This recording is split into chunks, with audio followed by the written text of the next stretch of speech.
I am so glad I didn't see Newsday's special report today before I went out for my 25-mile bike ride. Hi, come on in. I'm Jerry Oginski, a New York personal injury trial attorney practicing law here in the state of New York. And I came back from my bike ride, and what do I see on the front page of Newsday? It's a Newsday special report that says, worst death rate in the tri-state area, Long Island bikers beware. Holy cow, had I seen this first, I probably wouldn't have gone out for my ride. Now, why do I tell you this? I tell you about this because as bicyclists, it's really difficult to be seen and to be visible. One of the things I always recommend is that you've got to illuminate. You've got to put on everything possible to make yourself visible to motorists. But guess what?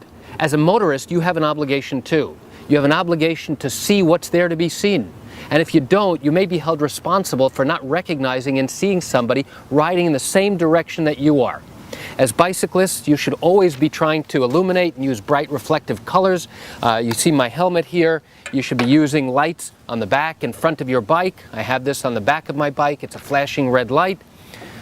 My gloves are also reflective. Everything that I use, a green jersey, is to make myself brighter, because what happens is a lot of these drivers simply don't see you as a bicyclist, and that's a problem. In fact, the report refers to the fact that a lot of the fatal crashes were caused by a range of contributing factors, including drunken drivers to cyclists who failed to obey the rules of the road. Now, that's a big problem. If, as a bicyclist, you fail to follow the rules of the road, and your family tries to bring a lawsuit because of what happened to you, well, the defense is going to turn around and say, hey, don't blame us. Your loved one went through a red light when they shouldn't have. Your loved one was going in the wrong way of traffic. Your loved one was doing something they should not have been doing. So that's one of the things that I look for anytime somebody comes to me that's involved in a bike accident or in a car accident.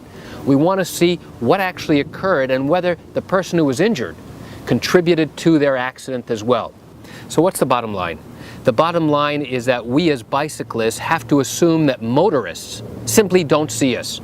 And we have to take precautions and do everything possible to protect ourselves, because we have to make the assumption that motorists simply do not see us.